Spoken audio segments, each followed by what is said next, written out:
Good morning. आज हम लोग देखेंगे मल्टी टास्किंग। कर क्या देखा था? Multi programming. मल्टी प्रोग्रामिंग में क्या होता है कि मल्टीपल प्रोग्राम को ऑपरेटिंग सिस्टम ही स्विच करती है between the CPU and program. मतलब जैसे भी खाली रहता था सीपीयू, वैसे ही एक कोई भी प्रोग्राम उसे असाइन कर देता है। ठीक है। यहाँ पे वैसा नहीं है।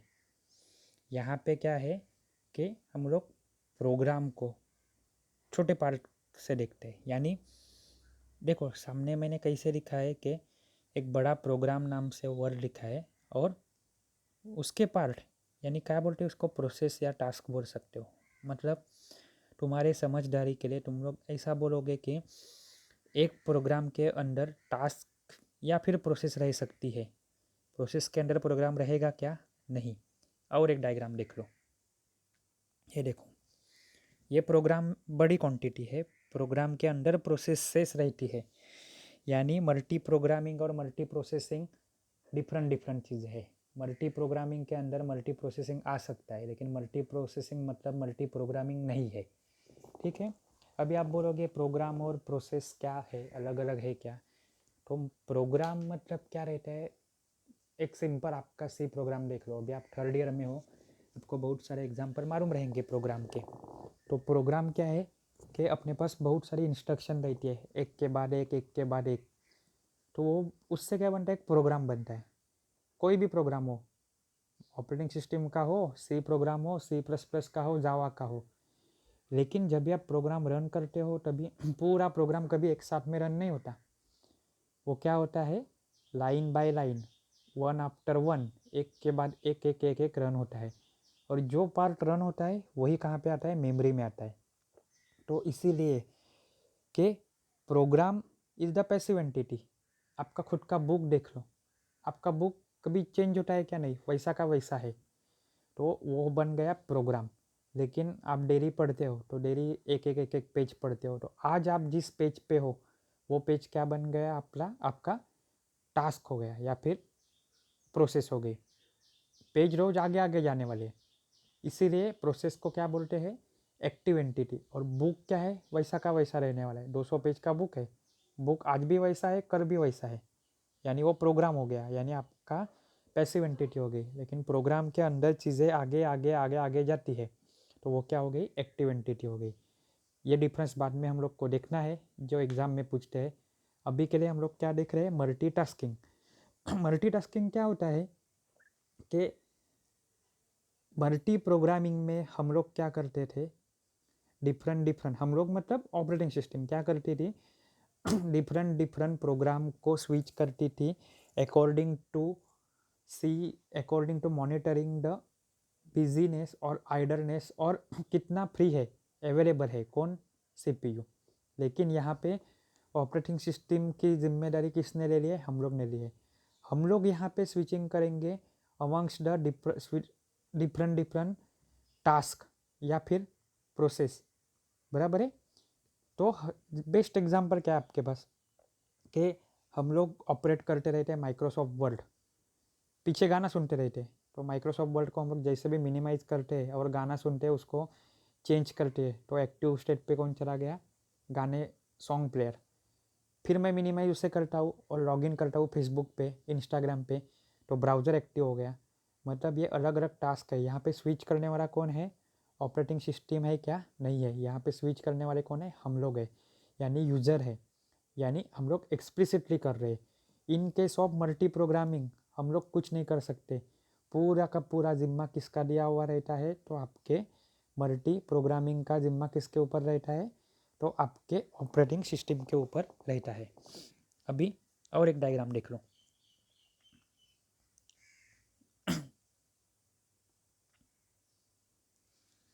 ये देखो, यहाँ पे ऊपर आपको दिख रहा है टास्क 1, टास्क 2, 3 एंड 4। बीच में कौन है, ऑपरेटिंग सिस्टम। क्यों है, इनको कोऑर्डिनेट, कम्युनिकेट करना है किसके साथ, सीपीयू के साथ। इधर से वापस हम लोग को मालूम पड़ता है जो अपनी पुरानी line, operating system is the interface. कहाँ का interface, between the user and the CPU, है सामने, लेकिन यहाँ पे क्या हो रहा है, टास्क 4 में से, मतलब टास्क 1, टास्क 2, टास्क 3 और टास्क 4 में से कोई भी टास्क एक्टिव रहता है और बाकी कहाँ पे है, पॉज मोड पे है। अभी मैं चाहूँ कि टास्क 2 को एक्टिव करूँ तो मैं टास्क 2 को भी एक्टिव कर सकता हूँ, बाद में टास्क 1 तो टास्क 1 को भी एक्टिव कर सकता हूँ with the help of CPU। यहाँ पे स्विचिंग करने वाले कौन है, यूज़र है, यानी कि हम लोग कर सकते हैं स्विचिंग। पहले में केस में क्या था, मल्टी प्रोग्रामिंग में, तो जो ऑपरेटिंग सिस्टम थी वो खुद देखती थी, हाँ प्रोग्राम 1 स्टैंड बाय पे है, रुका हुआ है, मतलब CPU खाली है, चलो प्रोग्राम 2 दे दो, प्रोग्राम 2 भी रुका हुआ है, प्रोग्राम 3 दे दो, प्रोग्राम 1 रेडी हो गया, चलो वापस से प्रोग्राम 1 को लेके आओ। मतलब it was almost totally implicitly. यहाँ पे इम्प्लिसिटली कुछ नहीं होता, यहाँ पे यूज़र नॉर्मली तुम लोग करते हो ना, माउस लेके कोई भी विंडो एक्टिव करो या फिर अल्ट विंडो से लेके टैब ओपन करके करते हो, तो वो क्या हो गया, आपका मल्टीटास्किंग हो गया। तो इसीलिए जैसे कि हम लोग ने बताया कि प्रोग्राम के अंदर प्रोसेस रहती है, प्रोसेस के अंदर प्रोग्राम रहते हैं क्या, नहीं रहते हैं। तो थर्ड चैप्टर या सेकंड चैप्टर में आपको आएगा difference between the program and a process. तो प्रोग्राम क्या रहता है, पैसिव एंटिटी है, क्योंकि एक बार प्रोग्राम लिख दिया तो लिख दिया, उसका कंटेंट चेंज नहीं होता। प्रोग्राम कहाँ पे रहता है, सेकेंडरी स्टोरेज पे रहता है। प्रोग्राम में कोई भी पॉइंटर नहीं रहता आगे आगे आगे जाने वाला, जो आगे आगे जाता है वो होता है टास्क के लिए पॉइंटर, यानी वो आगे आगे जाता है, मतलब स्थिर नहीं है, एक जगह पे नहीं है, वो पैसिव नहीं है, यानी वो क्या हो गया, एक्टिव हो गया। जैसे भी प्रोग्राम रन होता है वो वैसे कहाँ पे आ जाता है, तो मेमोरी में आ जाता है। ठीक है, तो ये आगे चल के हम लोग को देखना ही है। अभी के लिए शॉर्ट में क्या है आपको, मल्टीटास्किंग, जो एग्ज़ाम में इतना भी नहीं पूछते जितना मल्टी प्रोग्रामिंग पूछते हैं, लेकिन शायद से पूछे, तो आपको मालूम रहना चाहिए मल्टीटास्किंग। पहले तो टास्क मालूम करो, टास्क क्या है, टास्क मतलब प्रोसेस, प्रोसेस मतलब पार्ट ऑफ अ प्रोग्राम, और प्रोग्राम का पार्ट यानी वो एक्टिव एंटिटी हो गई जो मेमोरी में रहेगी, उसका स्विचिंग या फिर उसका कोऑर्डिनेशन मैन्युअली होता है, यानी एक्सप्लिसिटली होता है। मल्टी प्रोग्रामिंग का ऑपरेटिंग सिस्टम देखती थी, यानी वो इम्प्लिसिटली होता था। तो यही चीज़ क्या हो गई, कंसेप्ट क्या हो गया आपका, मल्टी टास्किंग। ये देखो एग्जांपल है, बीच में ऑपरेटिंग सिस्टम, अभी सामने कौन है आपके, डिफरेंट डिफरेंट टास्क है। कौन सा टास्क है, ब्राउज़र का है, कौन सा टास्क है, एक्सेल का है, कौन सा टास्क है, VLC का है। तो एक बार में मैं ब्राउज़र ओपन करूँ तो कंट्रोल किसके पास चला जाता है, CPU का, ब्राउज़र के पास चला जाता है। एक बार में मैं एक्सेल ओपन करूँ तो वो कंट्रोल किसके पास चला जाता है, CPU का, एक्सेल के पास चला जाता है। थर्ड में VLC ओपन करूँ तो कंट्रोल किसके पास चला जाता है, VLC के पास चला जाता है। मतलब स्विचिंग हो रहा है किसका, डिफरेंट डिफरेंट प्रोसेसेस का, किसके साथ हो रहा है, CPU के साथ हो रहा है। लेकिन ये सब कौन कर रहे हैं, ऑटोमेटिक नहीं होगा ये हम लोग मैन्युअली होके करेंगे। तो यही कंसेप्ट क्या है, मल्टीटास्किंग। डायग्राम में देखो नीचे लिखा है मल्टीटास्किंग। टास्क 1 है ब्राउज़र, टास्क 2 है एक्सेल, टास्क 3 है VLC। इसी को क्या बोलते हैं, task and the process is the one and the same thing. Browser गया CPU के पास तो एक्सेल और VLC होल्ड मोड पे, एक्सेल आया तो ब्राउज़र और VLC होल्ड मोड पे, और VLC आया तो ब्राउज़र और एक्सेल होल्ड मोड पे। यही कंसेप्ट है मल्टीटास्किंग का। आपको डायरेक्टली क्वेश्चन नहीं आएगा मल्टीटास्किंग का नॉर्मली, लेकिन मल्टी प्रोग्रामिंग के कंपैरिजन में मल्टीटास्किंग के 2 या 3 पॉइंट पूछेंगे जो घुमा फिरा के रहेंगे, जिसमें आपको खुद का दिमाग लगाना है। ठीक है, अभी आगे चल के हम लोग देखेंगे next type of operating system, that is the time sharing operating system.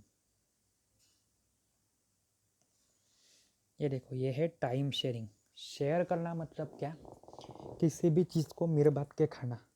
यहाँ पे तो ऐसे तुम लोग को हमेशा से बोला है कि each and every thing should be related with the real life thing. तुम लोग शेयर ऑटो से आते हो गोलवर्ड स्टेशन से, उसमें कितने लोग रहते हो, बहुत सारे, उसमें तुम लोग क्या शेयर करते हो, पैसा और सीट। वैसे ही हम लोग को यहाँ पे शेयर करना है टाइम। थोड़ा सा एक अलग से एग्जांपल लो, मेरे पास एक बुक है जो मैं हार्दिक सर और प्रियंका मैम और रिंकल मैम को शेयर करनी है। तो हम लोग पहले डिसाइड करेंगे कि ईच स्टाफ के पास वो बुक कितना टाइम तक रहेगी, 2 घंटा रहेगी। भले वो बुक पढ़ के हो जाए या नहीं हो जाए, ठीक है। सबसे पहले मैं बुक ले लूँगा तो 2 घंटा पढ़ूँगा। बुक पढ़ना बहुत बाकी है, लेकिन वो बुक कंट्रोल किसके पास चला जाएगा, प्रियंका मैम के पास चला जाएगा। प्रियंका मैम भी कितना पढ़ सकती है, खाली वो 2 घंटा। 2 घंटे के बाद वापस से किसके पास कंट्रोल चला जाएगा, तो रिंकल मैडम के पास चला जाएगा।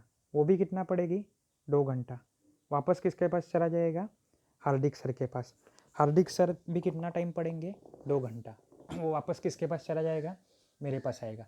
ऐसा करके वो गोर गोर गोर गोर घूमते रहता है। यही समझ के लो आपका टाइम शेयरिंग ओएस। जहाँ पे जो बुक था वो बन जाएगा सीपीयू, और जहाँ पे यूज़र थे वो बन गए हम लोग 4 लोग। यही एग्ज़ाम पर सामने के कंपैरिजन में करो। सीपीयू है आपके पास, कितने यूज़र है यहाँ पे, 6 यूज़र है। तो 6 यूज़र है, एक सीपीयू है। अपने पास कितने यूज़र थे, 4 यूज़र थे, और बुक एक था। बुक हमेशा यूज में सबके साथ नहीं होता। अभी मान लो यूज़र 5 कौन से स्टेट में है, एक्टिव में है एक्टिव में। और बाकी कहाँ पे है फिर, तो बाकी कौन से स्टेट में है, स्टैंड बाय पे। कौन है, user 1, user 2, user 3 and user 4 stand by या फिर वेटिंग मोड पे है।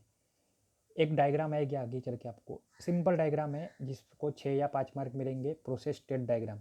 तभी ये चीज़ें वापस से लगेगी आपको। एक्टिव के बाद कौन है, रेडी।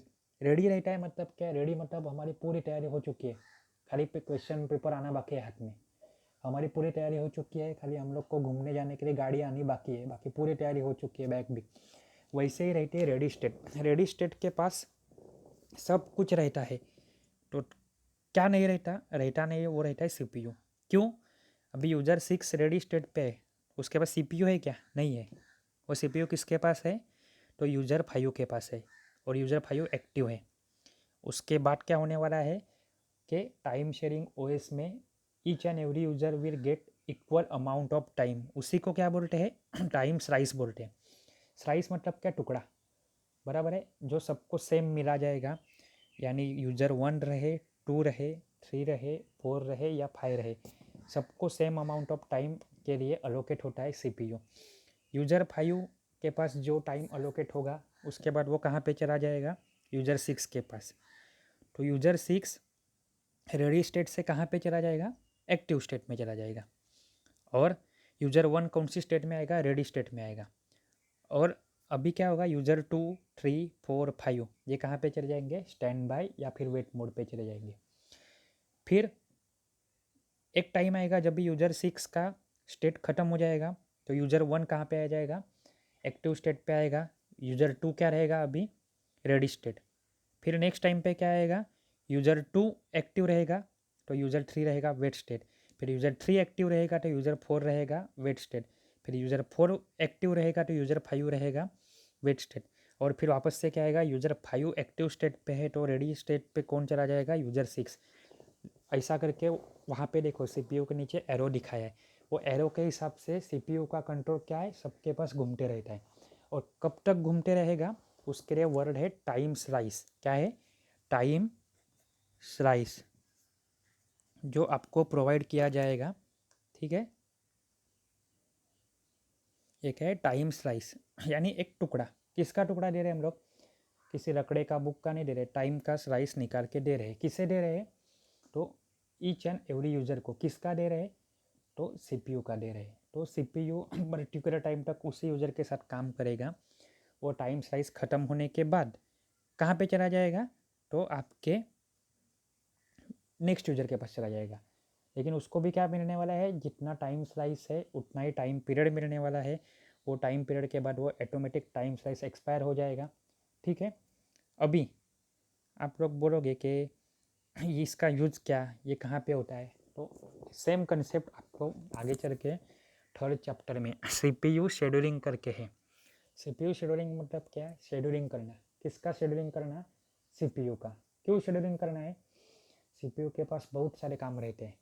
एक ही काम पकड़ के बैठा तो बाकी काम सब पेंडिंग रह जाएंगे, जो शायद इम्पोर्टेंट हो ना हो।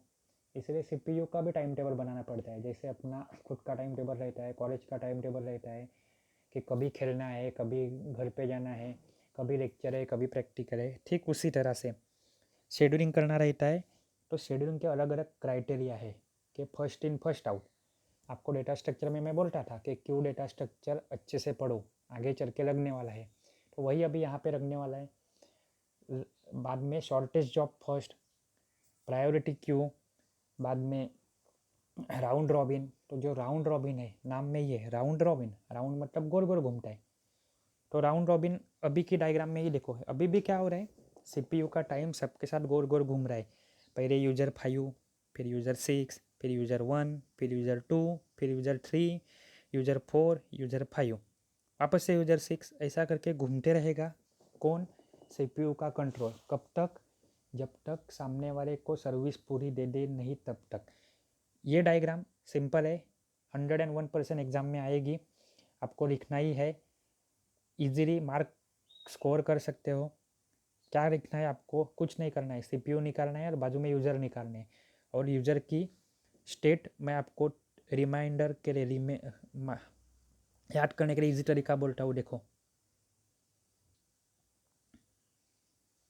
देखो, वेट, स्टेट, रेडी और रन, ये 3 स्टेट आपको दिखानी ही है। वेट मतलब जो ऐसे ही बैठे हुए हैं, जिन्होंने कोई तैयारी नहीं की, वो तैयार हो गए मतलब रेडी। अभी रेडी है मतलब वो क्या हो गया है, उनके पास सब कुछ है, इनपुट आ गया है, आउटपुट डिवाइस रेडी है, खाली वो रुके किसके लिए है? प्रोसेसर के लिए रुके हैं। जैसे भी प्रोसेसर मिलता है वो कौन से स्टेट पे चला जाएगा? रन स्टेट पे चला जाएगा। लेकिन रन स्टेट पे वो कब तक रन होगा? जब तक उसका टाइम स्लाइस है तब तक। टाइम स्लाइस को क्या बोलते हैं? टाइम क्वांटम, जो सेकंड, मिली सेकंड, नैनो सेकंड, मिनट, किस में भी हो सकता है, डिपेंडिंग ऑन द फीचर या फिर architecture of operating system. Each and every operating system is develop with a different aspective, के हर एक ऑपरेटिंग सिस्टम के खुद का नज़रिया अलग रहता है। कोई नैनो सेकंड में देगा, कोई मिली सेकंड में देगा, कोई माइक्रो सेकंड में देगा। लेकिन याद क्या रखना है, बीच में सीपीयू निकालो, बाजू में 5-6 यूज़र निकालो और यूज़र की स्टेट दिखा दो, ईच एंड एवरी यूज़र की। जो कुछ काम नहीं कर रहे हैं वो वेट या फिर स्टैंड बाय स्टेट। जो एक्टिव है, और एक्टिव हमेशा कितना रहेगा? वन एंड ओनली रहेगा, सिंगल। वो क्या रहेगा? रन स्टेट पे रहेगा।